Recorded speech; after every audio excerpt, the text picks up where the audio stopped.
Assalamualaikum warahmatullahi wabarakatuh. Berdasarkan tugas manajemen keuangan, di sini saya akan menjelaskan mengenai konsep leverage.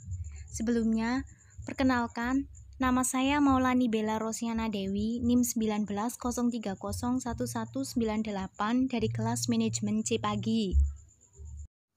Pada peta konsep kali ini, saya akan menjelaskan mengenai definisi leverage itu apa, lalu fungsi leverage itu untuk apa, dan pentingnya leverage bagi perusahaan itu seperti apa.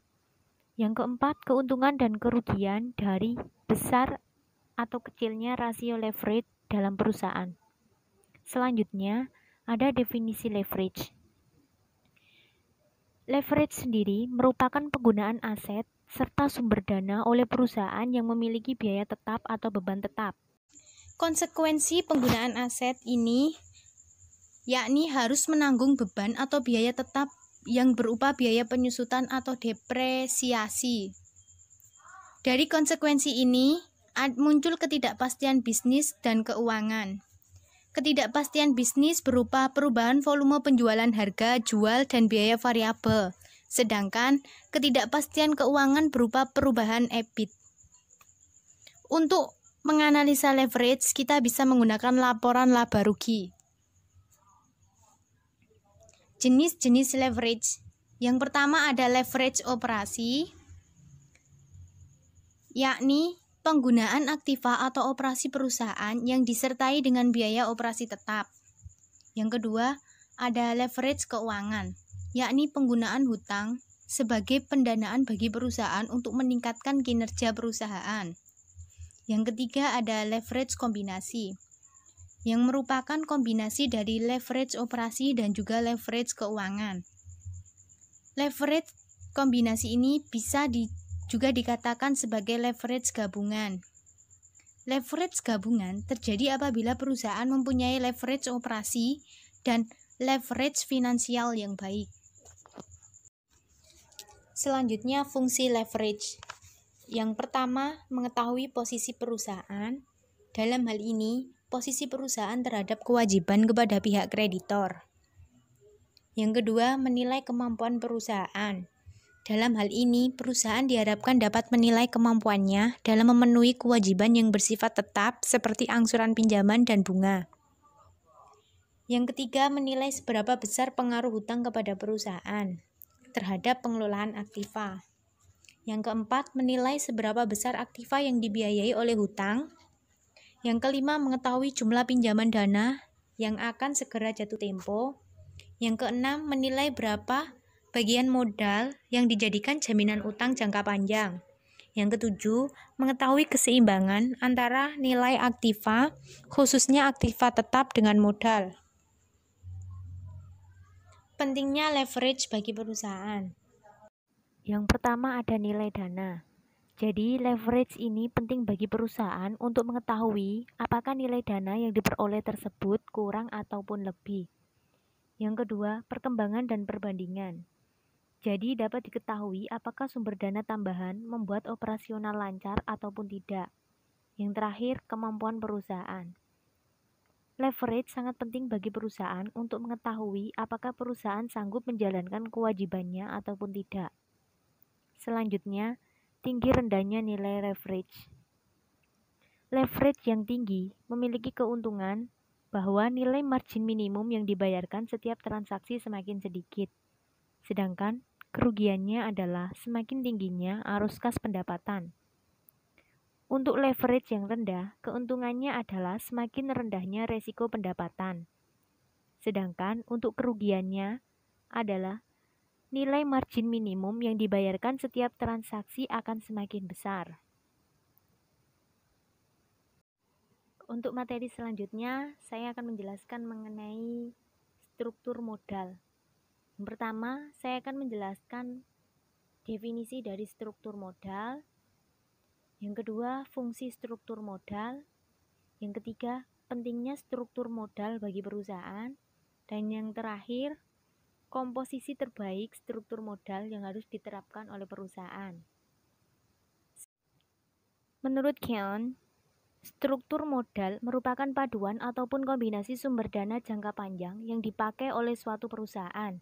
Sedangkan, menurut Farah Margareta, struktur modal merupakan pembiayaan permanen suatu perusahaan yang terdiri atas utang jangka panjang dan juga modal sendiri. Selanjutnya, fungsi struktur modal. Yang pertama ada peningkatan nilai perusahaan.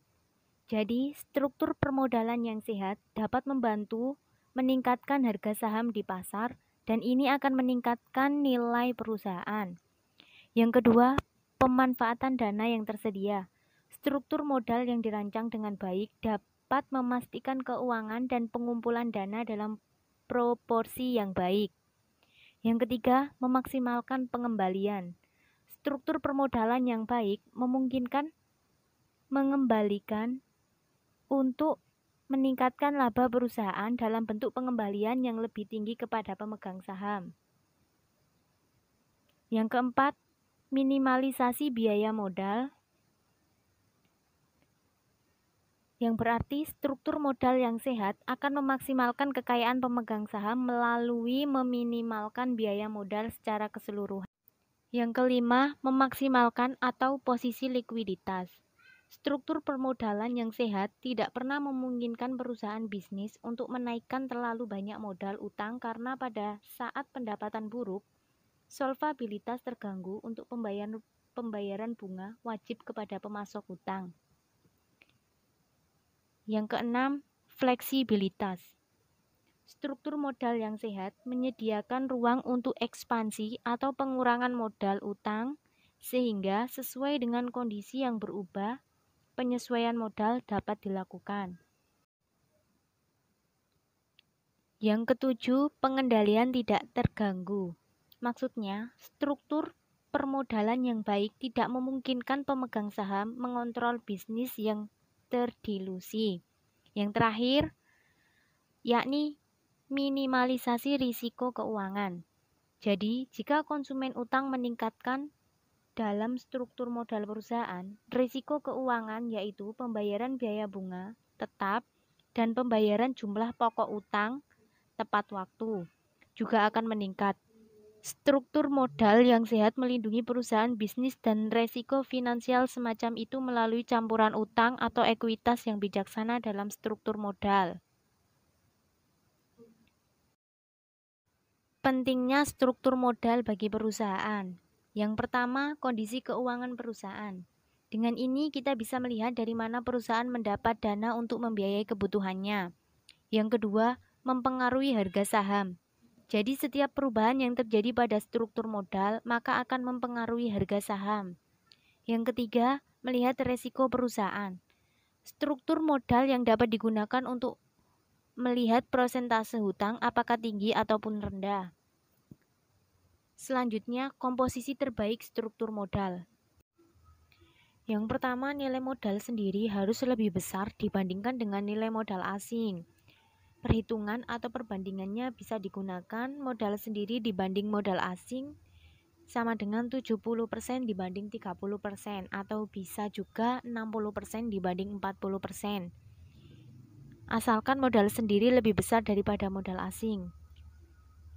Dengan begitu diharapkan maka akan ada rendahnya leverage keuangan yang menyebabkan meningkatnya pengembalian untuk para pemegang saham biasa. Selanjutnya, lebih baik mana sih pakai modal sendiri atau hutang? Jadi, apabila didasarkan pada resiko masing-masing sumber dana, maka yang terbaik adalah kita menggunakan modal sendiri. Hal ini dikarenakan apabila kita berhutang untuk perusahaan, hal ini akan mempengaruhi harga saham. Apabila hutang perusahaan besar, maka nilai saham akan turun. Yang kedua, resiko pelunasan hutang apabila kinerja perusahaan buruk, maka bisa jadi perusahaan akan susah melunasi hutang.